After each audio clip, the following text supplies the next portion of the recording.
I'm a yak guy. Sometimes I'll drop the ball though. But when I'm I a get yak guy. That was a good one. That was a good one. We are live.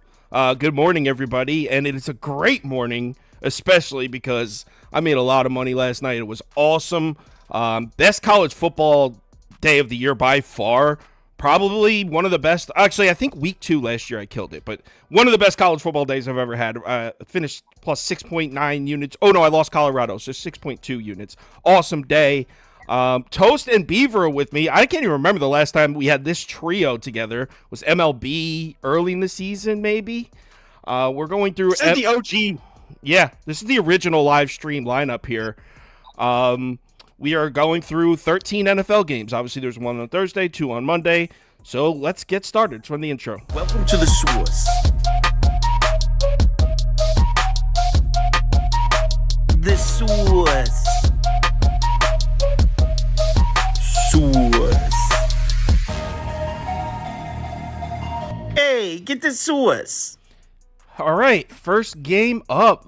Oh, no, that's not the first game. That one's happened already. Chiefs at Jags. Let's run a poll. Toast, would you mind blessing us with a weather report, please? Yes, no problem. Let me scroll to that. We're looking at a 90-degree temperature. It should be clear all the way until like 5 p.m. Eastern time, where you're like 50% chance of rain. So you're going to be clear and sunny all day in Florida today. The reason I started with that is because someone left a comment on the YouTube video and was like, I bet the over, but now I'm screwed because it's going to be pouring rain in Jacksonville. So I was like, what? I didn't even know that. So that gives me a little bit of, it could have just been a psychopath leaving comments on YouTube. It happens all the time. Exhibit A, my YouTube videos, I think, went 6-1 yesterday. Someone commented on the loss and said, this is why I always bet against you. Just can't win. Anyway, Chiefs at Jags, polls up, cast your votes. Prop Beaver, would you like to shed some light on your opinion on this one? Yeah, I just want to make sure we're still getting the 3 on some books. Yeah, it looks like Bet 365 has it at 3. PointsBet has it at 3. Yeah, I'm gonna take the Chiefs in this one. I'm gonna lay the 3 with the Chiefs. I believe that Mahomes played a lot better than the numbers showed in Week 1. Hard to see this group of receivers dropping another 8 passes in that game. Unholy. And you know what it was that really got me excited about the Chiefs offense, despite the lackluster performance? The scheming was great. Kadarius Toney was wide open in space on a lot of those drops. So I think that they're going to rally back this week, especially because Travis Kelce's back in the fold against a Jaguars defense that was bottom 10 in most categories against the pass last year and against tight ends. Kelce shredded them both times he saw them last year. And the main struggle for the Jaguars defense was defending the short game. They were 31st in DVOA against the short game last year. Mahomes has been a bit more decisive in the short game, not really trying to get those deep passes because Tyreek Hill's gone. So I think he should do really well here. And then in terms of the Chiefs pass D, we saw some major improvements down the stretch with them. As soon as Trent McDuffie came into the lineup, recovering from an injury, they really were good. Obviously, we got to mention that our boy Chris Jones back in this game, 28th in pressure rate without him the last 5 years, first in pressure rate with him. And that is a big deal because Trevor Lawrence has not done well under pressure. With a clean pocket, top 5 in PFF grade, interceptions thrown, and turnover worthy play percentage. Under pressure, bottom 10 in all 3 of those categories. I think that the Chiefs are a little bit undervalued here. I think that if the Chiefs had won the last game, it'd be -4.5. And I think they were just 1 or 2 drops away from winning that game. So got to take the Chiefs. Completely agree. And I'm not going to even reiterate a lot of what you said because obviously we did our notes together. So a lot of what he just said is the same kind of things I was talking about in the YouTube video. And what he said about the Chiefs pass rush is spot on. With Chris Jones back in, we know he changes the entire Chiefs defense. And the Jags offensive line, I have question marks, especially when it comes to the pass protection. Remember, Cam Robinson, left tackle, suspended for PEDs. He's out 4 games. Their right tackle, Jawan Taylor, he now plays for the Chiefs. They have a rookie starting at right tackle. He's a first-round pick, but he is a rookie against the Chiefs. So you got the 2 offensive tackles for the Jags last year are not playing in this game, and Chris Jones is back. And what probably just said about Trevor Lawrence, he's kind of like Jared Goff. With a clean pocket, he will destroy you, but under pressure, didn't put up the greatest numbers. So I'm definitely on the Chiefs here. I love that you can still get it at 3. I think books are dropping the ball a little bit with this one, letting us get this at 3. On the poll, I put 3.5. If you like Chiefs -3, just click Chiefs -3.5. Toast, anything to add? I actually took the Jaguars at 3.5 earlier this week, but there's like a couple trends that I wanted to point out. One being the Jags, because I thought they'd be a little bit popular.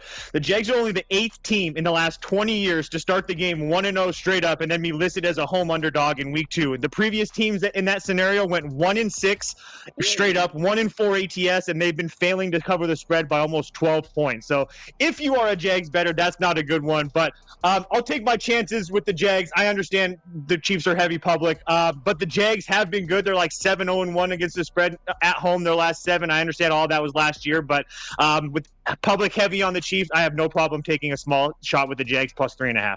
So that's an ugly trend for your bet, though. It is. It was. I had to say it, though. So basically, what that trend's telling us is when team is a home dog in week 2 after winning, and the books make them a dog at home, that means the odds makers are usually spot on with their analysis, basically calling a bluff. In this instance, they're playing Patrick Mahomes and the Chiefs, so might be a little bit of an exception, and as expected, our polls all over Kansas City. 65% of our viewers are laying the points with the Chiefs, 24% taking the points, 7% over, 2% under. Game number 2, Raiders at Bills. Let's get a poll running. And Toast, can we get a weather report, please? Yes, sir. 69 degrees, 2% chance of precipitation. I'm gonna have to get that word down right. And then, but yeah, we're good. It's like essentially sunny and 75. I mean, beautiful. Or sunny and 70. Prop Beaver, what are your thoughts on this one? Laying the 7.5 with the Bills. Not in love with the fact it's up at 8.5. Would you still lay it? I mean, I just checked on OddsJam and I'm seeing 7.5. Really? What the hell? These lines Yeah. are moving so fast. Let me just confirm that. Because Prop Beaver's been known to pull some bullshit. I mean, I'm literally on the site. Yeah, it's 8.5. I mean, wait. Consensus line 8.5 I'm seeing right here. I'm on OddsJam and I see 7.5 on BetMGM, 365, Caesars, DraftKings. Wow, it is 7.5 now. All right, it's 7.5. I'll give him his point. Yeah, so I'm not gonna lie, this isn't one of my favorite bets of the day. I actually hate this slate overall, but if I had to take a side, I'm definitely gonna be taking the Bills. Bills offense and more so Josh Allen worked terrible on Monday night against that top 3 Jets pass defense, but now they're going to face the Raiders, a bottom 3 pass defense coming off a win in a cupcake matchup against a Broncos team that essentially refused to throw the ball farther than 5 yards past the line of scrimmage. Raiders are still going to be without Chandler Jones in terms of pass rush, and we saw the Jets getting to the Bills' O-line last week. Don't think that should be a problem this week. And on top of that, Josh Allen should be able to rip apart the cornerback duo of Nate Hobbs and out of his prime Marcus Peters with the weapons at his disposal. In terms of the Raiders' rush offense, Josh Jacobs really struggled last week against the Denver Broncos rush D that was projected to be middle of the pack, maybe even bottom tier. Now he's going to face a Bills rush D that was top 3 in adjusted line yards last year. Sure, some will point out the fact that Breece Hall was running all over the Bills, but they were running 3 tight end formations, opening up those gaps. They still have Matt Milano. I think they're going to be much more sound in that department this week. And I just really don't think that Jimmy G is a very good quarterback outside of Shanahan's system. So I think we're going to see a shit stomping today. I think we see the Bills rally back for a good one. But I would bet this light because that reverse line movement is scary. Yeah, I'm in the same boat, and I feel similar. I'll take the extra point, too. I think when I posted the ticket, I got it at 8 or 8.5, whatever. So should have just waited a half hour, would have got a better line. But I just love the spot for the Bills. I'm not even big on this Bills team. I'm not big on Josh Allen this season. I don't think he sucks. I'm just saying I think he's a bit overvalued. But this spot is just perfect. You got both teams coming off emotional last-minute division rivalry games. The difference is the Raiders won theirs. They won. You got a celebrating Raiders team flying across the country to play a very pissed-off Bills team in their home stadium. They just lost to the Jets without Aaron Rodgers. I don't know if there's ever been more pressure on Josh Allen and the Bills to produce than this game right here, because starting 0-2 to the Raiders this year, that would be devastating for the franchise. Not saying the season would be over. I'm just saying there would be questions. So there's just a ton of pressure on Josh Allen and the Bills to put out a good performance here. And by the way, last week they were on the road against the Jets, right? A defense that we all expect to be top 5, maybe even top 3. I think everyone would agree with that. If you actually look at that game, the Bills averaged 4.4 yards a carry. You want to know how many times the Bills punted in that game? Guess, AJ. How many times you think they punted? 3. Twice. They punted just twice against the Jets defense. They weren't exactly getting stopped. Josh Allen was just throwing picks. So I fully expect the Bills defense to be in full force. As far as the Raiders offense goes, in my opinion, we haven't seen enough to really make a judgment. You could say, well, hey, the Raiders just played their opener on the road in Mile High against the Broncos defense and scored. They won the game. So they could be undervalued. But now they're going on the road against the Bills defense, so there's no angle there at all. Bills minus 7.5. I actually also took the Bills money line, parlayed with the Chiefs money line at like minus 107. Not a ton of value there, but just being honest, that's what I did. Quick question. Does anybody have their phone on watching the stream? Because I could like hear what I'm saying. I think it might be what coming you're from saying. Toast. Repeat it back. Toast? You being a bad boy? It goes, it comes and goes. I think it's echoing through your thing. So when you're not talking, just click the mute button on your thing, Toast. I don't think it's that bad, though. It's coming and going. No, it's all right. I'll fight you in the streets of Brooklyn. In the streets of Brooklyn. All right. Leave me alone, Beaver. Toast, you have anything to add for this one? I did Bills and Bengals money line parlay. I bet it like 2 days ago at plus 100. I'm not sure what you can get it at now. I probably can't close, but as a favorite of 7 or more at home, Josh Allen 16-1 straight up. He's only 7-8 in 2 ATS, so that's not bode well minus the points. But I do think they win here. And then the Bills really good in week 1 and 2, 25-15-1 ATS over the first 2 games of the season since 2023, and they've only started 0-2 ATS 3 times in the last 20 years. So I think that the Bills win this game pretty easily.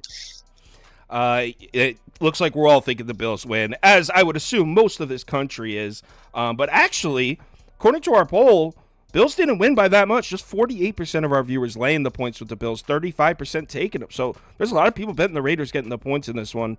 11% over, 4% under. Excuse me. Ravens at Bengals next. Let's run a poll. And Toast, do you have a weather? Beaver, is it 2.5? I mean, is it 3 or 3.5 right now? Consensus line. Let me go ahead and check. I see. I'm looking on OddsJam. I'm not looking. Yeah, that's fine. Just tell me what the consensus line is. All right, waiting for their server to load up. All right, we got -3 for the Bengals. Well, we have -3 and -3.5. It depends on what book you want. You know what? Then in the poll, I'm going to put Ravens plus 3.5, Bengals -3. There you go. So we're assuming our viewers are line shopping. How about that? Prop Beaver, what are your thoughts on this one? My thoughts are I'm not taking a side. I actually think that's a pretty tough game. I'm going to go ahead and I'm going to take Jamar Chase over 6.5 receptions. You can get that at -128 on FanDuel. I faded the life out of Jamar Chase last week. A lot of the comments were shitting on me. Guess what? But he got absolutely clamped. But that was on the road. And I think there's a very profitable system going back to 2022. Fade Chase on the road, back him at home. Chase has gone under this receptions total in 3 straight games, where all 3 were on the road against great cornerback ones. If we look at his home splits, though, he's now gone over his last 9 of 10 home games, averaging 8.3, and all 5 matchups against the Ravens. I'm deciding to go with the receptions here because Ravens DC Mike McDonald was actually great at limiting Chase's explosiveness last year. Against Martindale, he was averaging around 17.5 yards per reception. Against McDonald, that's dropped to about 9.8. But while he saw less efficiency, he also saw 12-plus targets in all 3 games against them last year. Baltimore's cornerback room lost Marcus Peters to the Rams. Marlon Humphrey remains injured. Marcus Williams tore his pectoral. And the Ravens cornerback one, Rock Ya-Sin, he is still recovering from his own knee injury that he suffered at the beginning of camp. So I like Burrow and Chase to bounce back this week. I think I'm willing to drink the juice there. I think it's great value. And I don't know if we're going to get it below 6.5 at a home game at any other point this year. So I'm going to bet it. Yeah, agreed. And you said a lot of the same things, I would say. This is, for me, this is believing in the Bengals offense, believing that last week was a fluke, maybe a sign of being rusty from Joe Burrow not participating in all the offseason, basically all the offseason activities. But this is also a fade of the Ravens offense, specifically the offensive line. It looked bad last week. Lamar Jackson didn't look great. Threw a really bad pick right in the red zone, right at like the 15. Also fumbled the ball a couple times. Just the Ravens offense looks terrible. Now you add on the fact that Left tackle Ronnie Stanley not playing. Center Tyler Linderbaum not playing. I believe that's a first-round pick center out of Iowa too. So that's not just a random center. It's one of the pieces of their offensive line they rely on. Left tackle, center, both out. J.K. Dobbins obviously out for the year. There's just this is a fade of the Ravens defense on the road in Cincinnati. Their last few trips here to Cincinnati, they didn't score a lot of points. 16, 19, and 21, I think, were the points scored in their last 3 trips here. Lamar Jackson didn't play in 2 of those, but still, even the last 2 times Lamar Jackson played Cincinnati, he scored 21 points or less. So I don't believe in this Ravens offense. Do I think the Bengals are going to hang a 40-piece? No, because I like the Ravens defense a lot, but I trust the Bengals a lot more at home here. Loving that I got it at -3. I actually had to lay -118 juice, like Prop Beaver said, for my actual bet, but I'm down to do it. Toast, anything to add? I saw Andrew Haynes ask something real quick. He asked if the left tackle is still out for Baltimore. Yes, not only Ronnie Stanley is out, the left tackle, but their center is out as well, Tyler Linderbaum. So missing 2 pivotal pieces on the line that struggled last week against the Texans pass rush. Toast, anything to add? Yeah, I'm on the same lines as Beaver. I did Chase anytime touchdown at +100, and then over his receiving yards at 79.5. And just to go a couple trends to go to that Burrow bounce back. Joe Burrow, 13-4 ATS off a loss, including 8-1 ATS in September and October. He's also 7-1 ATS after a straight-up loss of scoring 20 points or more. And really quickly, the Bengals were that was the first straight-up loss by 3 or more points with Jamar Chase in the lineup in the last 19 games for the Bengals, which is just crazy. It's just really hard for me not to think they bounce back. So, like I said, I parlayed them to win as well. Looks like we're all on the same page here as well. Wow. All right. And our viewers are leaning Bengals as well. It looks like 59%, 58%. 58% of our viewers laying the 3, 30% taking the 3.5, 8% under, 2% over. Next. Chargers at Titans. Toast, can we get a weather report? And Beaver, can you get me the updated best line on each side? 77 and sunny, 2% chance of precipitation. I'm going to do that all day. Yeah, so easy, good weather today. Good weather. Prop Beaver? Biggest battle on this slate is Toast against the word precipitation. I like we got the Chargers and Titans consensus at 2.5 here on OddsJam, both sides. It's not like they're showing an alternate line, so that's it's mainly, yeah. 2.5 it is. Poll is running. Cast your votes. Prop Beaver, what are your thoughts? I'm going to go with another prop here. I'm going with Herbert over 285.5 passing yards. Trying to establish the run on Tennessee's defense is a literal death wish, and with Eckler being out, it only makes the endeavor more pointless. The Titans own the highest pass opponent frequency in 2022, resulting in 40 pass attempts per game, and it also resulted in them allowing the most pass yards per game. They got a new OC, though. Don't doubt Kellen. No, I mean, yeah, this is what I want, though. So because I expect Kellen Moore to lean on Herbert a lot more in this matchup after running the ball 40 times last week compared to just 33 pass attempts. Very low, one of the lowest in the Justin Herbert era. In his last 6 games without Eckler, Herbert's cashed in 4 of them. He's averaging 308 yards per game and 42 pass attempts. And with just 39-plus pass attempts, Herbert is 13-5 to the over going back to 2021, including his cash against them last year for 315 yards. Titans are going to have strong safety Amani Hooker and right cornerback Christian Fulton out to put the icing on the cake. So I got to go with the over here. I think if the Chargers want to win this game, they have to air it out. And I've been praising Kellen Moore all offseason, saying he's going to make this offense more vertical. They're going to stop with this little screen pass bullshit. I want to see it today. I kind of disagree with you, although I do think Herbert's going to drop back to pass a lot, so maybe he gets that by default. But I don't think the Chargers offense is going to have a lot of success. I said this one's on YouTube, so I don't want to repeat everything I said. Is that 45.5? That seems. Let me just Chargers make sure. scored 17 points last year in that game, and he still went over. Yeah, that's what I'm saying. So I don't hate your bet. I believe in this Titans defense. This was the best run defense in the NFL last year. They were bad against the pass. That's only because they were decimated in the secondary and the linebacking core. Look what they did in week 1. It was a great performance.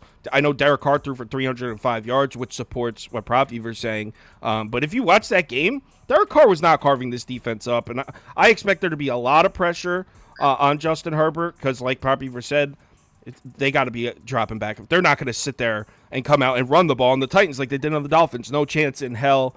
So they're going to have to drop back to pass, and I think the pass rush is coming.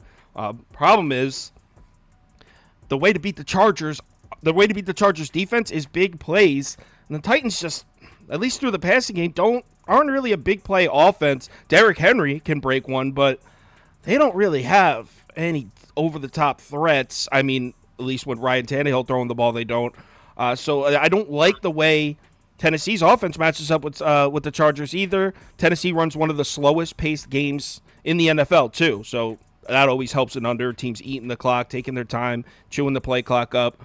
So yeah, I like the under. I did get a bet down this morning on Tennessee +3, but it was only available on one book. I think it was PointsBet, and it looks like it's not even available anymore. So that's why I'm not putting Titans +3 on the screen, because I don't think anyone could get that. But I do have a few dollars on Titans +3 as well.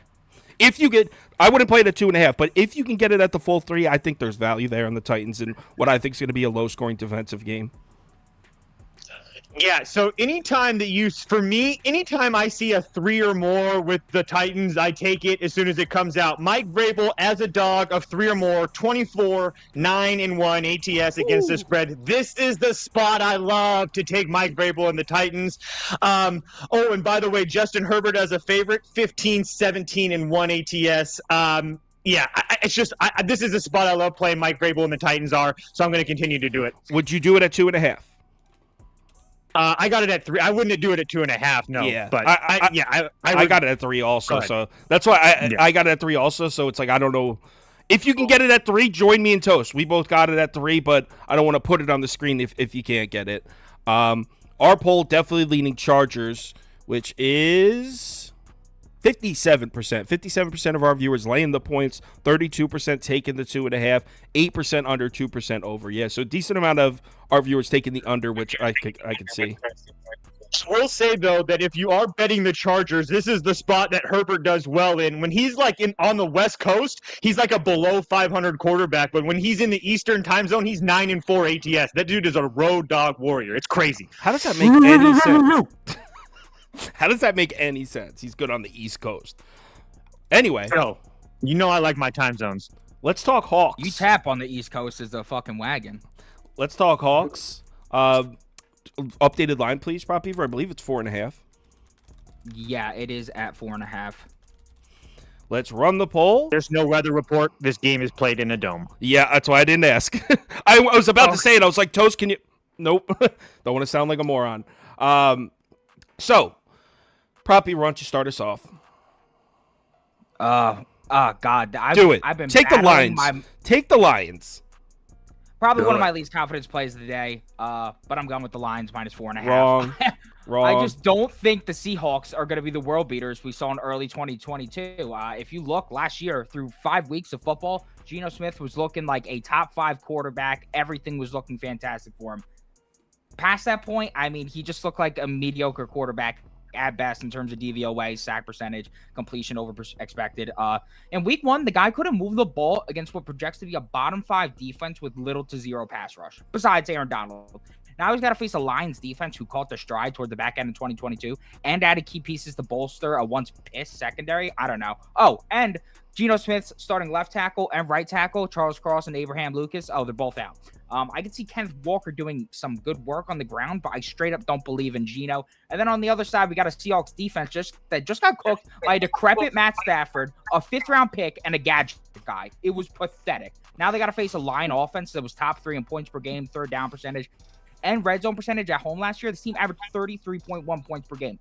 And sure, the Seahawks rush D looked good last week, but the Rams were one of the worst rushing offenses in the NFL with 0 push up front. So I'm not really impressed by stuffing Cam Akers' bum ass. Kibbs should absolutely smoke these dudes. And on top of that, Amon-Ra St. Brown should wreak havoc in the slot against Kobe Bryant. Of the Lions' 5 home wins last year, not one of them came by 5 or fewer points. If the Lions are going to win, they're going to smoke them. If they're not going to win, if they're not going to cover this line, they're going to lose straight up. So I'm laying it.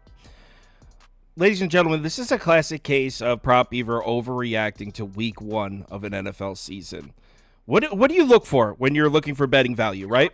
You're looking for a couple things. You're looking for buy low. Toast, I'm echoing. You're looking for buy low situations and sell high situations, and we're getting both here.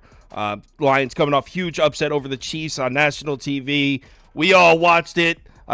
22 million viewers. Oh, no, I think that was the Monday night game that broke the record. Whatever. Millions of people watched it.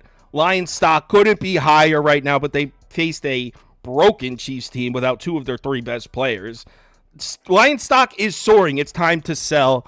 And then the Seahawks, look, one of probably the lowest you'll ever find their stock, losing to the Rams at home in the opener. And look, Seahawks pass defense was pretty much their strength on that side of the ball last year. Are we going to let one game all of a sudden decide, or that's going to determine that the Seahawks pass defense is no longer good? One game. By the way, this is a defense that's adding Witherspoon this week. He's going to play star corner, first round pick, 5th overall.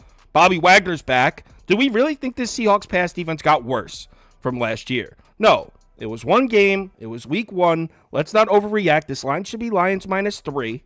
It's at 4.5, which means we're getting 1.5 points of value, and I like it. I think Seahawks have a shot to win this one, but I'm not taking the money line. I want the 4.5 points. Hawks up. I took the over myself. When you said it was a little bit obvious last night, it kind of took the wind out of my sails because I trust what you do. But 8 of the 9 home games last year of the Lions went over 51 total. These teams played last year. There was over 93 points scored. Both of these offenses are looking to bounce back. I think Seattle wins as well, and I just don't see it as a defensive game. So I'm playing over. But yeah, I don't like the fact that Sauce doesn't like it. I'll be dead honest with you guys. I wouldn't say I don't like it. I wouldn't bet it. But it is obvious. Yeah, it is. This game was 48-45 in the same stadium with the same quarterbacks last year. And by the way, the Lions are missing their star left tackle, Taylor Decker. Beaver conveniently left that out. 47% of our viewers laying the 4.5 points, 38% taking them. So pretty split on this one, slightly leaning towards the Lions. 11% You left over. out the fact that the Seahawks got 0 sacks against the worst O-line in football last week. Yeah, no, I did. I addressed that fact when I said you overreacting to week 1 in the NFL season. I addressed all of that. I addressed all of that. You just chose not to hear it. 11 crazy trends on both sides too.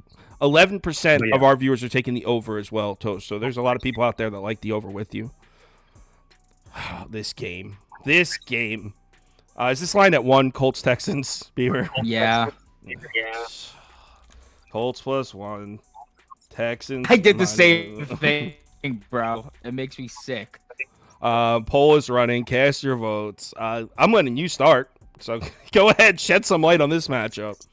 Oh, well, when you said Colts +1, I thought that's what your pick was. Yeah, I have to go with the Colts +1, which is disgusting, but the injuries to the Texans made me do it here. Both safeties, Jimmy Ward and Jalen Petrie, are out, which in my eyes is pretty important because Steichen's system is very vertical, and Anthony Richardson's specialty in college was delivering on that deep ball, so don't really love that. On top of that, you got left tackle Laramie Tunsil, more than likely out with a knee injury. Don't know if he was officially announced out yet. And then on Friday, it was announced that C.J. Stroud was questionable with a shoulder injury on his throwing arm. I mean, the main weakness of the Colts secondary is its cornerback room, but if Stroud's shoulder forces him to be a bit inaccurate with an already bottom of the barrel receiving corps, then I'm not really confident that they move the ball here. Damian Pierce is great, but without Tunsil, he has a very brutal matchup against a Colts run D that allowed just 3 yards per carry to Jacksonville last week and 4.1 yards per carry to opponents in 2022, tied for 4th best in the NFL. I just think that the Colts offense has to be better this week because Deion Jackson was pitiful on the ground. 13 carries, 14 yards. That can't be happening. I think that Zach Moss coming back is going to make them at least a bit more efficient, make them less one-dimensional. And they do just enough to win the game here. A trend I got is that the Colts are 8-2-1 straight up and 9-1-1 against the spread in their last 11 games in Houston. Wow. So I'm just going to ride with the trend. Just going to ride with the Colts. It's disgusting. I didn't want to be here. I did not want to be here. Did he just say 9-1-1 in their last 11 trips to Houston? Did I hear that correctly? Yes, sir! Damn. That's serious shit. Here's a trend to add on to that for you, Beaver. When 2 winless teams like these two play in week 2, the underdog, 67, 37, and 4 ATS. Wow. So trends are pointing towards the Colts heavy. What I wrote down was Colts or pass. I very seriously doubt I place a bet on this game. It was really, if one of these guys on this show talked me into the Colts, I was going to bet it. But I was on the Texans. In fact, if you're in the Discord, I gave out a teaser. If you remember, I gave out Texans plus 7.5, Falcons plus 7 back when those lines were +1 and +1.5. I was on the Texans, but as this week progressed, I can't. I mean, both safeties, both of them. Come on, man. I would go Colts or pass. Toast, anything to add for this? No, sorry. That was the one trend I had. Both these teams were so bad, I was going to tell you whatever you did. Yeah, well, I'm doing nothing. There it is. Our viewers are on the Colts as well, it looks like. 57% taking the 1 point, 29% laying the 1, 8% under, 4% over. Packers at Falcons, season of love. Packers, what's the updated line on this one right now? It's 2.5? 1 second. I saw it as high as 3. It better not be at 3, dude. It's at 3 consensus. Get the fuck. Good thing That's why I love doing props, man. These line movements are gross. I mean, I already got my bets in, and I got the ticket out, so I'm good. I'm in at 2 or 2.5. It's just for this poll and for this show, I'm gonna have to now put Falcons -3 on the screen. Whatever. Prop Beaver, what do you think? Yeah, I'm riding with Luke Musgrave 2 ways here. I'm going over 3.5 receptions for Musgrave, +120, and I'm going over 34.5 receiving yards. Musgrave really impressed me last week with his usage, especially for a rookie tight end, because it was supposed to be a brutal matchup. The Bears allowed the 3rd fewest targets and 2nd fewest yards per game last year, and they added Tremaine Edmonds, one of the best cover linebackers in all of football. So when he was out there on 26 of 27 pass attempts and ran a route on 24 of them, I was tuned in. He had 4 targets. He turned that into 3 receptions for 50 yards. And had Love not missed him on a beautiful post route, he would have likely added another 56 yards and a touchdown to that total. So he was seeing heavy usage, and he looked really good, quite frankly. Now I was going to head into this Falcons matchup. They got no Aaron Jones. They got no Christian Watson alongside him to steal looks. And then on top of that, either Romeo Doubs or Jaden Reed is likely going to have A.J. Terrell on them all day, one of the better corners in the game. And A.J. Dillon, while he can catch a ball, he's nowhere near the receiver that Aaron Jones is. Meanwhile, the Falcons' main linebacker, Troy Anderson, he was ruled out earlier this week, leaving inexperienced UDFA Nate Landman in his place. Falcons were already horrendous against tight ends last year, allowed the 3rd most targets, 7th most yards. And in game 1 of the season, who was Bryce Young's favorite target? It was Hayden Hurst, who had 5 catches for 41 yards and a touchdown. I just think that in the spot with his competition for targets, possibly the lowest they will be this season due to injuries, I got to ride with Musgrave in a smash spot. I like those. That's cool. I would probably throw down like a Musgrave touchdown scorer as a fun side bet based on what you said. That was cool. I did that as well. It's at plus like 350. He's in my tight end CD parlay today. Plus 350. Plus 350 is fat, dude. He was on the field for 26. Bro, if his receptions line's at 2.5, a touchdown score 3.5. You said 2.5. I stutter sometimes. Oh, it's at 3.5. Sorry Just for the incorrect Beaver, information. I just bet him to play a touchdown because last year, every time you did receptions, I did a touchdown and I would just kill it. So thank you. Thank you, sir. I'm on the birds here, and I can't believe I have to put Falcons -3 on the screen. I think I got it at 2, and the ticket got out at 2.5, or maybe I have that mixed up. But so I got in under 3. Hopefully you did as well. I would still play it at 3, but obviously the value dramatically decreases. Packers coming off a huge divisional win. Now, I know the Falcons also came off a divisional win as well, but the Packers one just felt bigger. I mean, it was on the road in Chicago. They were underdogs to the Bears. Everyone thought like the tide was going to turn to that division, that the Bears were going to take the torch, or at least take the torch in that particular rivalry. And they put it to bed. That was a huge win for them. Now they fly all the way down to Atlanta, and they're dealing with crazy injuries. Bakhtiari hasn't practiced all week. Can you get me Bakhtiari, Aaron Jones, both out, right, Beaver? Jones is definitely out. Bakhtiari is a weirdo. The guy doesn't practice. He hasn't practiced this whole week. I saw that. He didn't practice last week and played, so I don't know. Whatever. They fly down to Atlanta. They're dealing with a bunch of injuries. Christian Watson participated in a light practice. I don't know if he's going to play either, but they're just banged up, and pardon my French, but it feels like the Packers, quote unquote, blew their load last week. I didn't know how else to phrase it. And now they fly down to Atlanta. I could see them just punting on this one. And by the way, on top of all that, so I don't really like the spot for Green Bay, but on top of all that, it's a matchup nightmare. You want to know what the Packers' worst attribute was last season by a pretty good margin? Stopping the run. Green Bay had just a 31st ranked run defense last year, despite a dominant performance against the Bears last week. Bears still averaged 4.2 yards per carry last week. So the Bears still averaged 4.2 yards a carry. Packers defense is nothing to show us that they all of a sudden can stop the run. In case you forgot, that's all Atlanta does. It's their literal offensive identity here. Falcons are healthier, they're at home, and they have the matchup advantage. So, yeah, I'm on the Birds. Yeah, I can't really add anything else to that. I was on the Falcons with Sauce and Beaver, with Sauce, sorry. Only thing I can add, Desmond Ridder never lost a home game in the NFL or college. So, they're throwing that out there. How do you like Just that? saying. Never lost one. So our viewers are on the Packers, so make sure you add the Packers to the community parlay list over there. So 51% of our viewers taking the 3, 41% laying the 3, 3% over, 2% under. Next. Speaking of the Bears, what did the poll have for the Colts? I missed that one. Colts, That's the only one I Colts missed. heavily. Okay, I thought so. Okay. Speaking of the Chicago Bears, this one 2.5 prop Beaver. Yes. Bears plus 2.5, Bucks minus 2.5 over under. Poll is running. Cast your votes. Looking at close to 90 degrees, but there is like a 40% chance of rain. So if you've been in Florida, it seems like you might get a little bit of drizzle, but as far as the rain shouldn't play a huge factor, it doesn't look like. Okay. Prop Beaver? Yeah, I mean, I've wrestled with this all week. To start the week, I could not have been more confident that the Bucs were going to cover this number. Then as I started looking into it more, I was like, maybe the Bears. I'm just going to go Bears or pass. I'm not going to lie to myself and say I'm really confident on either side. I feel like the right side's the Bears. But, I mean, Justin Fields is truly awful, and so is his dog shit OC, who babies him every step of the way. Last week was terrible. Screen concept after screen concept, they tried to protect their O-line, and Justin Fields still got pressured at a near 65% rate, the highest of his career. That already struggling O-line is now going to be without their starting right guard, Nate Davis, and their left guard, Tevin Jenkins, who was already out to start the season. The Bucs pass D looked beyond vulnerable in week 1. And if Getsy can take the training wheels off, then maybe Fields delivers through the air. But that's a big if. And if he doesn't, the Bucs rush D's amongst the best in the league.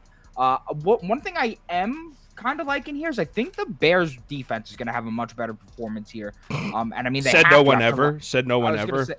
And they have to after last week. If they could stop Rashad White behind a putrid Bucs O-line, like they did last week with the Packers run game, home to 2.9 yards per carry, that'll make Tampa one-dimensional. And we all know that Baker Mayfield can lose himself a game. I mean, as Kyle said to me earlier this week, this guy knew the plays, knew the defensive plays for the Vikings, and managed to put up 242 yards total on a bottom 5 defense. I mean, he's not that guy. He's bad. Oh, man, I almost don't even want to talk about this one. I guess I'll say Bucks or pass. It didn't put this on. We both switched our friggin' sides. I know. I was on the Bears earlier in the week, but also earlier in the week it was at a full 3. Moving off 3 is serious. At 2.5, I would probably say Bucks or pass. At 3, it would probably be Bears or pass, though. It's not like I would love the Bears at 3. I'm pretty indifferent either way. Spot-wise, I could see how you would like Chicago coming off the big loss and the Bucks coming off an upset win, but really when you look, I think the Bears defense, it was the worst unit maybe I've ever seen last year. And yeah, they added some pieces and they should be better, but until they show me, I'm still going to handicap them as a terrible defense. I mean, Jordan Love looked like Aaron Rodgers out there. That's an exaggeration. But the Packers, an offense I don't even expect to be very good, hung 38 points. The way I look at it like this is, at 2.5, that's basically saying on a neutral field, this would be a pick'em, give or take.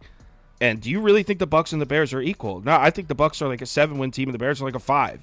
I think the Bucks are a better team than the Bears, so just 2.5 at home is where the value should be, theoretically. But I'm probably not betting it, so I don't even want to waste any more time talking about it. Yeah, I wanted to get to the Bears as well, but they've just been terrible. And like Beaver was talking about how Justin Fields has been that bad, he doesn't throw it downfield. 2.9 yards, intended air yards per attempt in week 1. That was by far the lowest of any quarterback in the NFL. I don't see how he gets the ball downfield here.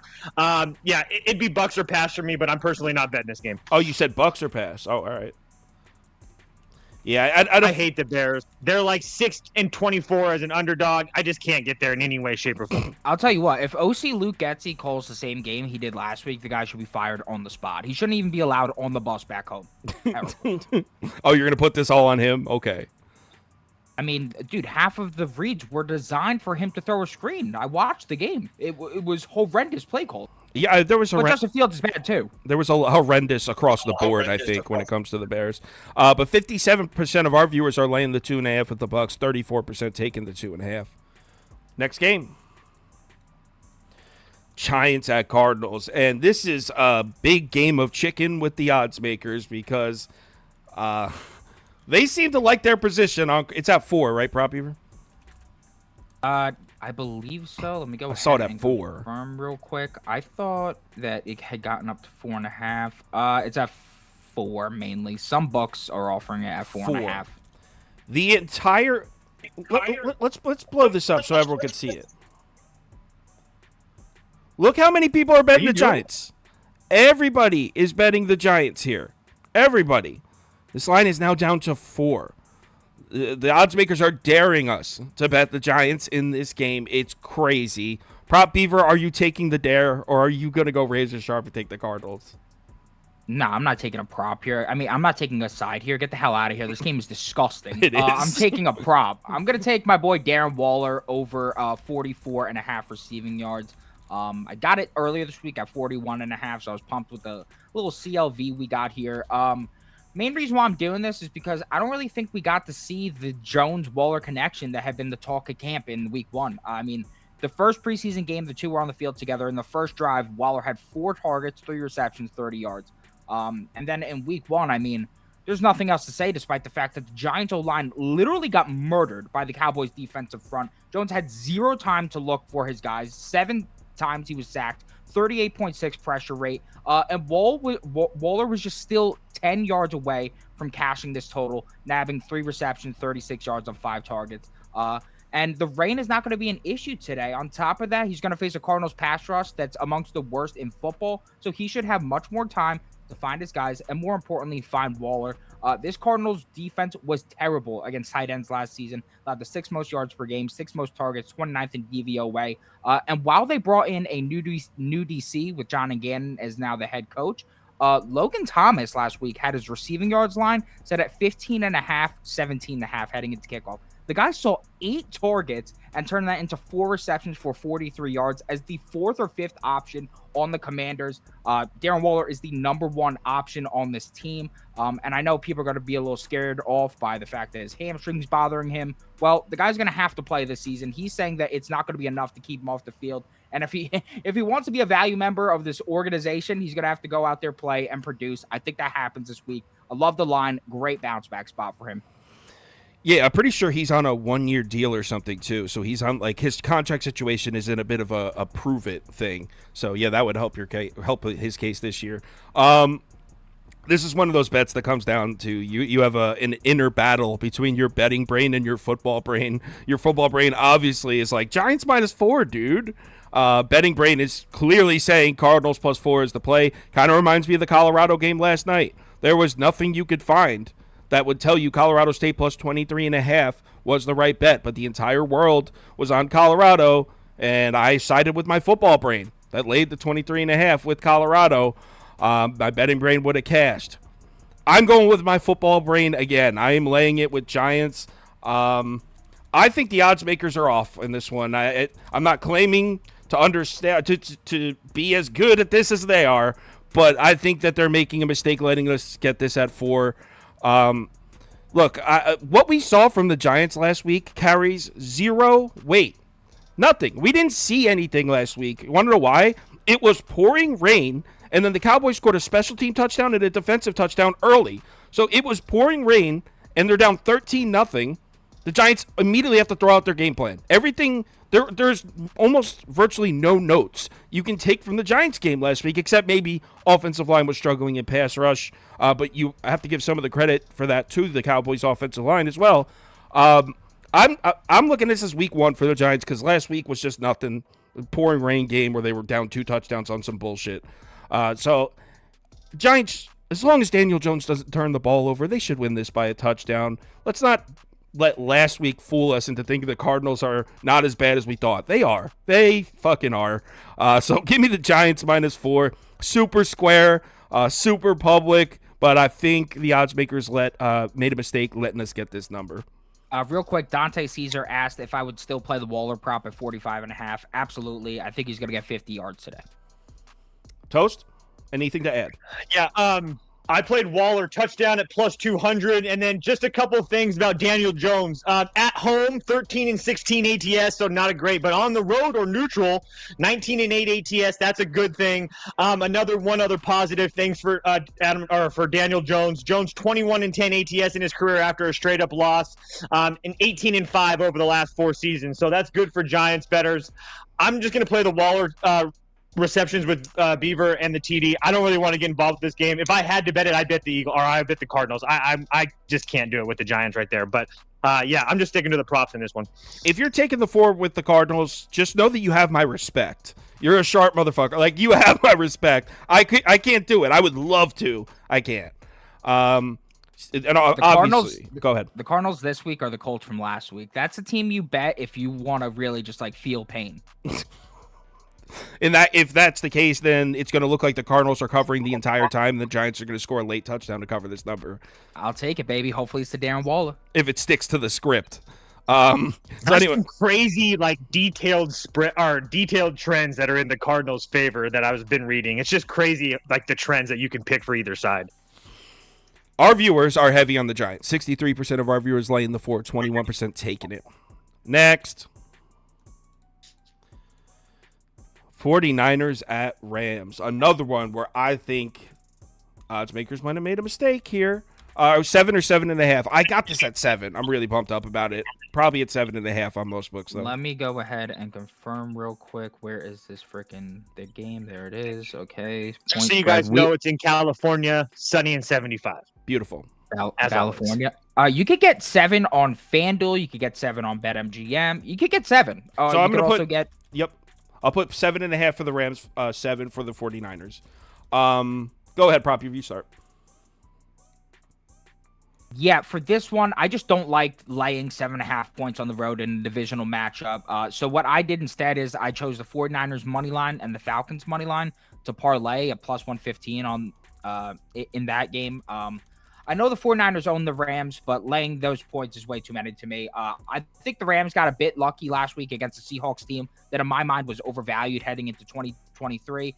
Stafford faced minimal pressure in that game, so he was able to operate freely.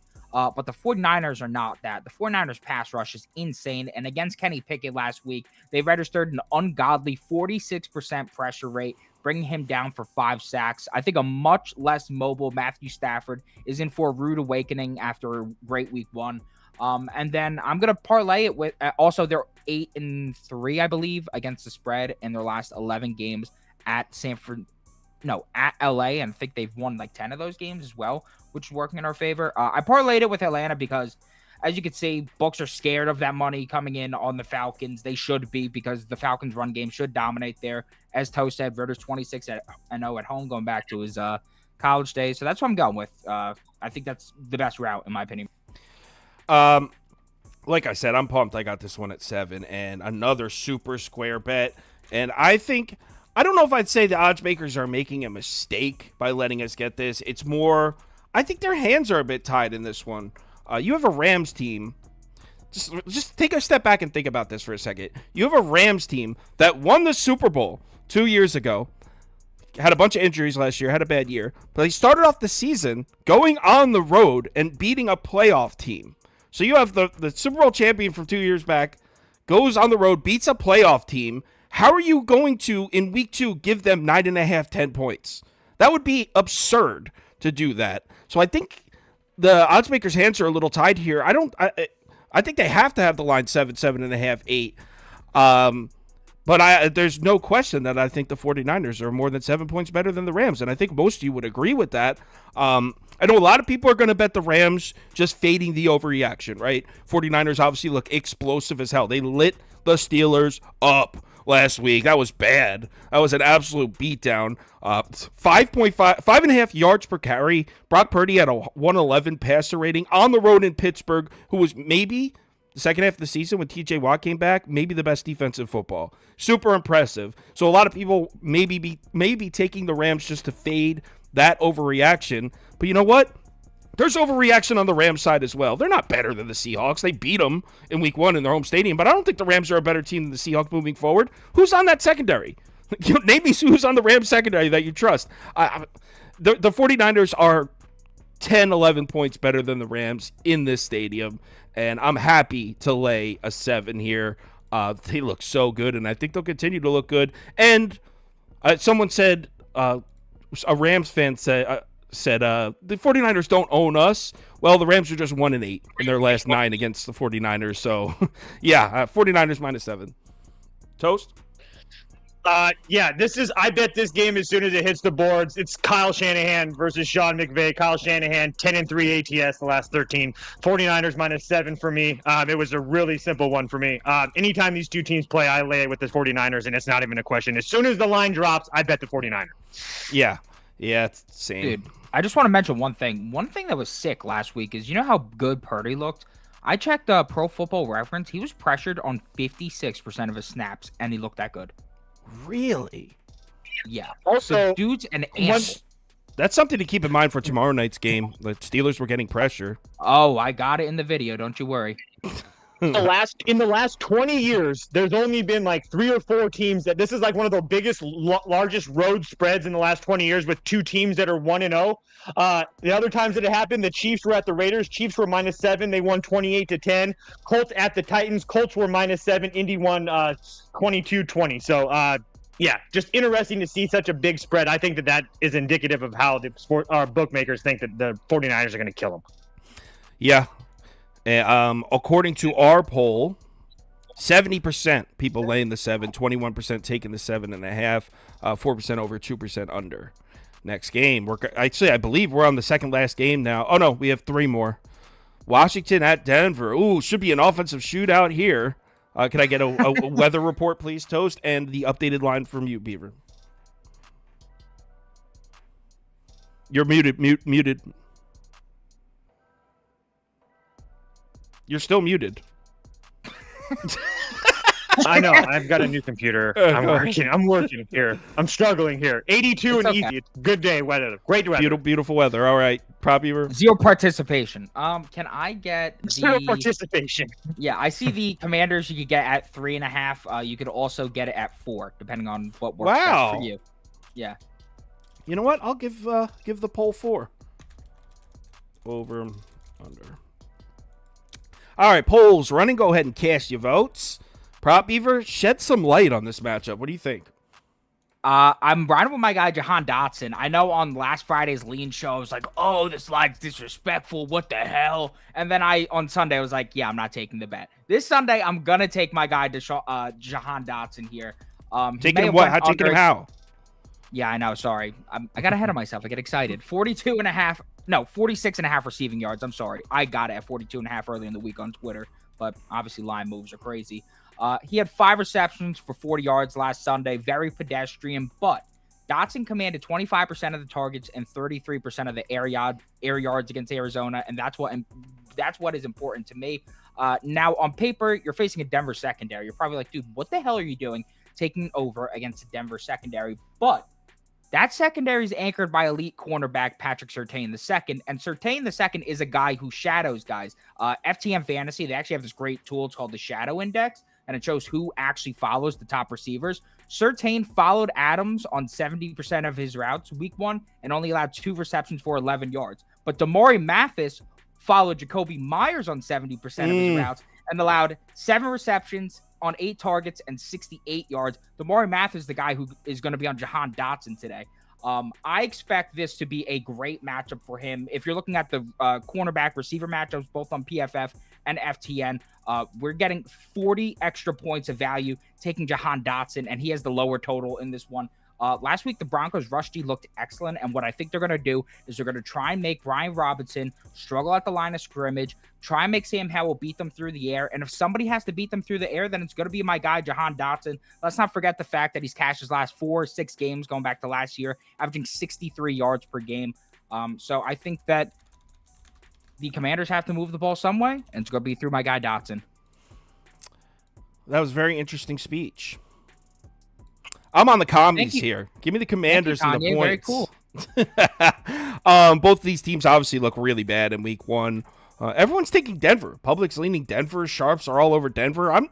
I don't know what they're seeing. I'm not seeing it. 2 very good defenses, 2 very bad offenses, or at least I think they're bad. How is this not a field goal game? How is this not a field goal game? I mean, this just reeks of a field goal game. I just look at this, and the first thing I thought was 17-14. I don't know who wins, but it's a field goal game. Totals at 38.5. I don't see how you could get there laying 3.5 with Denver. Chase Young finally playing. He missed last week. Washington's defensive line going to make things very difficult for Denver offensively. Points are going to be at a premium. I don't really necessarily expect the Commanders to move the ball on the Broncos. Josh Jacobs couldn't get anything going on the ground for the Raiders last week against them.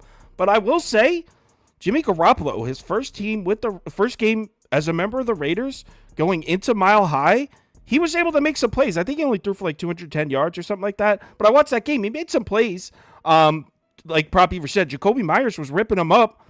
I think if the Raiders offense with a brand new quarterback is able to go in there, I mean, they only scored 17, but 17, in my opinion, is going to be enough to cover plus 3.5, plus 4. So I think if the Raiders can go into Denver and score 17 points, then the Commanders can also go into Denver and score 17 points, which should be enough to cover this number. I'll say, I actually think Washington's going to win. I'll say 19-17 Commanders win. Yeah, I'm on Denver. I took Denver minus 3.5. I really like Peyton and Wilson in a bounce back there. Both of them are very good off a loss. And then on top of that, Rivera as a coach, after a win, 5-12 straight up, or 5-12 ATS after a win. That's one of the least profitable coaches in the NFL. Also, when he travels into this West Coast Pacific time zone, only 1-3 ATS, averaging less than 15 points a game for the Commanders. So I think that the Broncos can put up like 18 points, and that should be enough to cover it for me. So I'm on Denver here. I mean, I do hate that trend. Ron Rivera, what was it again? Can you read that one again, please? Yeah. In the first 4 games of the year, Rivera's coach teams are 5-12 ATS after a win. And when he plays on the Mountain West or West Coast time zone, he's only 1-3, and those teams are scoring less than 15 points a game. Ew, that is disgusting. I mean, it's a trend. I mean, I can find trends for your side no, too. but I didn't like the second one as much. I liked the first one, coming off a loss 5-12 against the spread. That's bad. The second one I didn't really think was much. Anyway, let's go to the poll. And it looks like the community is on my side here. 53% of our viewers taking the 4 points, 33% laying the 3.5, 7% under, 4% over. Let's move on to second to last game, the Jets at the Cowboys. Prop Beaver, our resident Jets fan, huge Jets supporter, just a master of all things Jets. Can you give me an updated line, please, sir? I think it was at 9 last I saw. This line for my Jets is at 8.5. 8.5. Jets plus 8.5. Cowboys minus 8.5. Over, under. Poll is running. Cast your votes. And hey, Jet Boy, what's your pick here? I know I'm going to get a shit ton of flack. Every time I faded the Jets last year, people would fucking talk shit on my name. You're such a bad fan. Whatever. I don't care. I'm trying to be profitable over the course of a season. I don't give a shit. I'm taking Zach Wilson under 0.5 pass TDs at plus 135, and I'm taking Zach Wilson under 185.5 passing yards. I mean, I want Wilson to succeed as a Jets fan, but that's probably going to have to come next week or something, because this is a goddamn nightmare matchup. I mean, everybody and their mother saw how bad the Jets O-line looked on Monday Night Football. I mean, just see Rodgers' Achilles. And the Cowboys' defensive front is on a different planet. Wilson's gone under 0.5 TDs his last 8 of 10 road games. and he's gone on under 185 and a half passing yards his last 7 of 8 road games.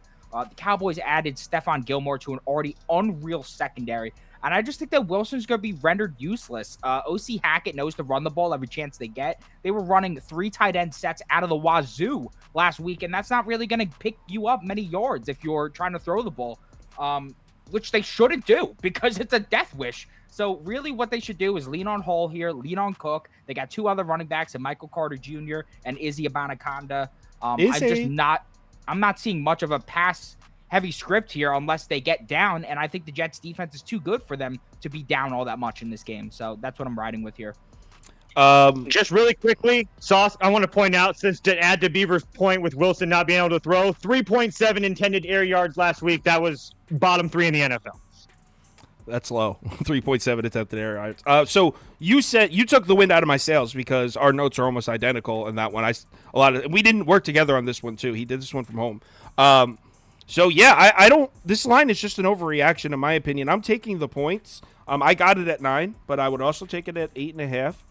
Jets plus 8.5. Yeah, this is just a prime fading overreaction spot here.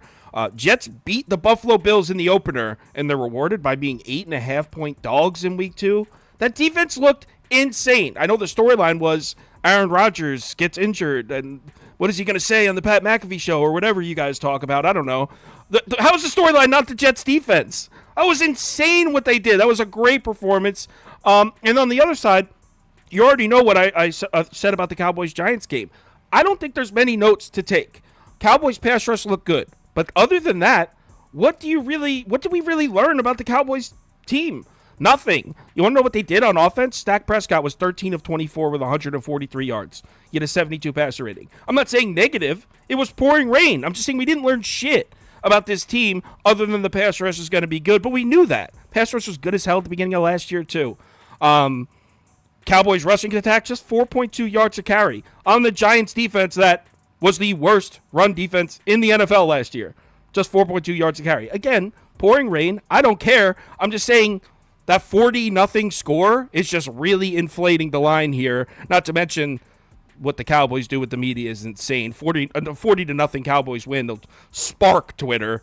I just think this line should be 6.5. Maybe, yeah, I'd say about 6.5. So at 8.5, I love the value. Definitely taking the Jets here. And by the way, Cowboys pass rush look good. I don't see, just like Prop Beaver said, Jets are going to come out running the ball, man. Breece Hall broke a couple. Dalvin Cook still waiting to have his first game as a member of the Jets. This could be it. Giants look terrible in the pouring rain. Still at 3.9 yards a carry on the Cowboys. So they were running a little bit. Robert Saleh is coming out with a very simple game plan. Run the ball and D the F up. Both game plans make it tough for a favorite to cover a big number. So I'll take the 8.5. So I know that you said that the Cowboys line looked good and it was raining, but I will say a good sign for the Jets. I'm on the Jets as well. I'm taking the points. Zach Wilson was only pressured on 2 of those plays, so that's a good thing. Couple things, though. Dak Prescott, who he faced last week, NFC East opponent. 25-10 against the NFC East. Fantastic in division. Dak Prescott against all other divisions, 31-36 and 2 ATS. So a pretty big of a drop-off. Another cool trend I thought I saw, the Cowboys became the second team in the NFL history to score 40 points and shut out a team with an offensive and defensive and special team touchdown. They did it all. When they do in the second, after a team does that, the second week, they are only 8 and 20 ATS. So I just think you can break this down super simple. Do you think that Aaron Rodgers is worth 5 points? Because this original line was what, 3, 2.5 or 3, and now it's 8.5, 9. So if the question is, do you think that Aaron Rodgers is worth that many points? I personally do not. I'll give him maybe 4, 5, but that's about it. But yeah, I got to take the points with the Jets. All right, couple of us on the Jets here, and our viewers actually are on Dallas though. It looks like 47%. Wait for this poll to load. Yep, 46% of our viewers laying the 8.5, 40% taking the Jets. So we're split on this one. This is gonna be a fun game to watch. A lot of attention. 10% of our viewers selected under, so a lot of people betting the under in this one. Last Taylor game. has the score as 22-17. I would legitimately, I might get a Zach Wilson tattoo if the Jets score 22 points today. I would be in a state of shock. Can Zach Wilson even count to 22? Dude, I don't know. They moved his passing yards lineup from 178.5 to 185.5. I'm pissed. I got 7 yards negative of CLV. All right, Dolphins at Patriots, Sunday Night Football. Toast, weather report, prop, Beaver, updated line. Weather report for Sunday Night Football is 66 degrees, 6% participation. God damn it. Yeah, Christ, it's not going to rain. Move on. We're good. All right. Move it along. Prop, Beaver, updated line, 2.5? Yeah, it's mainly at 2.5 on all books. 2.5. 2.5 over under. All right, Prop Beaver, tell everyone why you're picking the Patriots. Because I know you are. I know you're doing it. I'm going to need to wait until I see the final injury, how everything shakes out in this game, because their left tackle, Trent Brown, he's questionable. Their right tackle, I think his name's like City Say or something, weird-ass name. He's questionable. Jonathan Jones, the main guy who's had success covering freaking Tyreek Hill, he's questionable. That's the one. That's the one. Yeah. So I have no clue what to really say right now until I get all of those. Right now, I'm going to go Patriots or pass. Also, maybe if Jonathan Jones is out, I'll get it at +3. I just think that the Patriots are a bit undervalued right now. They looked really, really good at home last week, in my personal opinion. Maybe Mac Jones wasn't the most prolific through the air, but what really stood out for me is the fact that he looked comfortable finally. Last year, they had him throwing all these BS screen concepts, and it was terrible. Matt Patricia had no clue what he was doing. But with Bill O'Brien, we saw him running some of those RPOs last week, and they were working. The main thing that didn't work for them was the run game, but they're going to have 2 of their guards back, Cole Strange and Inwenwu. So if those guys are back, their main rush blockers, maybe we see a lot more efficiency out of Ramondre Stevenson today, who was only held to 25 yards on, I believe, 14 carries last week. Very inefficient day. And that's really what I think is how the Patriots win this game. They need to establish the run because with the defensive coordinator change for the Dolphins has come a difference mainly in how they present the defense. Boyer, the DC for Miami last year, had one of the heaviest box in all of football. Now with Vic Fangio, they have one of the lightest boxes in all of football, and we saw how that worked last week. I mean, the Chargers ran for 200 yards on the Dolphins, a team that is not a rushing team. Their linemen are better at pass blocking. So to get ran all over like that is pretty insane. And I just think that, personally, even if Jonathan Jones is out, that Bill Belichick is smart enough, he will adapt, and he could somehow figure out how to slow down Tua and Tyreek Hill. The one thing I will say it was like the scariest thing I've ever seen is I was looking at replays from the Dolphins game. The fact that they had Tyreek Hill in motion every time he was running a route was insane. Giving him a head start is the craziest shit I've ever seen. So yeah, I put this one on YouTube, so you guys already know my thoughts on it. Nothing has changed because, like Prop Beaver said, we still have question marks. We still don't know if these guys are playing. So what I did, for those of you that don't subscribe to my website, how I do it is I posted around 9:15 this morning, but when I post, they're final, and that's what gets tracked in the results page and all that. So what I did, because obviously I didn't know if Jonathan Jones was going to be playing for a corner, what I did was put a half unit on Dolphins -2.5 over 46.5, and I bet that as well. So I basically am just rolling the dice, like, hey, if Jonathan Jones plays, maybe it drops to 2, 1.5, and I missed a little value. If he doesn't play, it'll probably go up to 3, and I made out. It's one of those, I'm just rolling the dice early. I might end up, depending on what happens with that, placing another bet later on, and if I do that, I'll put it in the Discord. But as of right now, I'm Dolphins -2.5. Over is probably my more, I probably like the over a little more than I like the Dolphins, but just a half unit on each. I'm going to be playing the... Oh, go ahead. I was just going to say, I'm just playing the Dolphins small. Mac Jones, 0-8 as a dog. There's a lot of trends saying that shouldn't be. I just don't love the spot for Miami going from the West Coast or going from the East Coast, going to the West Coast, now coming back. It's just not a spot that I like. But Tua made me some money last week, so I'm going to ride with him just one more night. But, I don't love it, that's for sure. Yeah, I feel the same. And bots are out in a fucking. I know. My Lord. They were coming. Yeah, on the college football show yesterday too. I was getting crushed with them. I guess The that's lack of class. when you start getting a decent amount of viewers, they start hitting you with the bots. Poll results are Why not do they coming do up. that? They just want people to click. I have no idea. Poll results aren't coming up, but it was heavy on the Dolphins. Our viewers are definitely heavy on the Dolphins. All right, Guys, I need to say 60% one thing actually. real quick. I saw a heinous boost on FanDuel. So the boost on FanDuel for tonight is Zeke Elliott or Ramondre Stevenson to score a touchdown in the Patriots cover plus 7.5, boosted to plus 150. We're gonna see a clinic tonight by the Dolphins. God damn it. A clinic. Well, that helps my bets I got. All right, so let's do the community parlay. And let's break it out. Toast, I'll let you know. I think I might remember who won the polls, but I'll let you know if I need a refresher. There's actually 1,600 people in there, so probably a bunch of people for the first time. What we do is we all vote on legs of a parlay, and then we bet it together. So we'll go Chiefs money line. They voted Bills. Bills money line. Ravens or Bengals? They voted Bengals. Did they vote Chargers or Titans in that one? Chargers. Chargers money line. All right, let's vote for the first leg of the parlay. Poll is up. I think probably Bills are going to win that one because they always vote for the heavy favorites. By the way, while the vote's going, all of our Twitters are right under here. If you want to follow us, check out our stuff. Oh, real quick, if you want to get in on the Against the Spread giveaway, it's right here.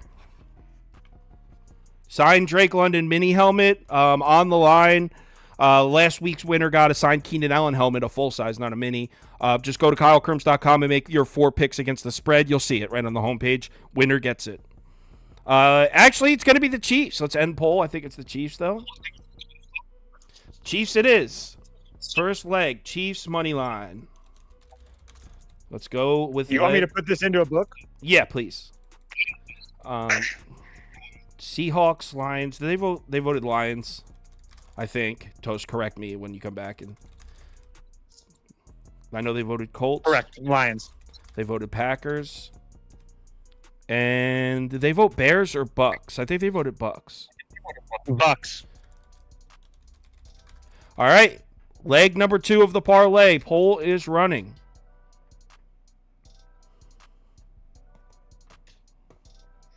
Yeah, if you're watching this, see Kerback, the guy who won last week, send me an email and let me know that you got the helmet. I mailed it out on Tuesday, and you should have it, but I never heard back, so we're hoping the post office didn't seal it or something. Let me know. Shoot me an email and let me know you got it. Wow, this is going to be Lions by a landslide.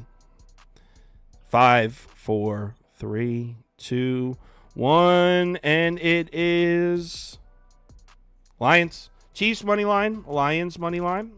Next leg coming.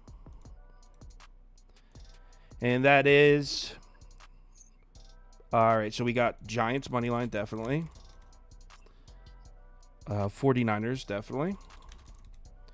Commanders, Broncos. They voted Broncos, didn't they? Mm-hmm. And then they voted Cowboys. Mm-hmm. Third leg.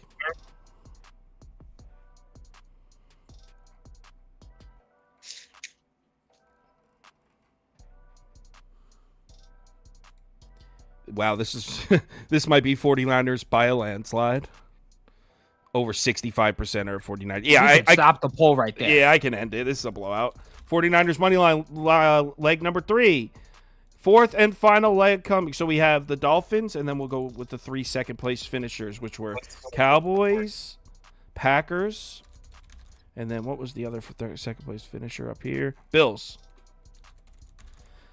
What is the fourth leg of our community parlay, which is looking chalky as all hell, which is how we like it. All right, votes are coming in. Is it going to be Dallas? It's looking like Dallas. Give it another 10 seconds. 5, 4, 3, 2. Actually, it's close. Let me give it another few seconds. There's a lot of people in here and only 77 votes in, so. Yeah, actually, the Cowboys are extending their lead. Oh, wait, here come the Bills. I got to give it another few. It's close. Bills have tied it. Bills have taken the lead. See, that's why you wait. 5, 4, 3, 2, 1, and poll. And the winner is The Buffalo Bills. That's not going to be a huge payout. What does that give us? 284. Plus 284. There is our community parlay voted on by the comments. Chiefs money line, Lions money line, 49ers money line, Bills money line at plus 284. Whew. Anything left to add before we close? Yeah, did you make an underdog? I sent you didn't. mine. Oh, you did? Okay, never mind. Prop Beaver's Underdog. Let's do it.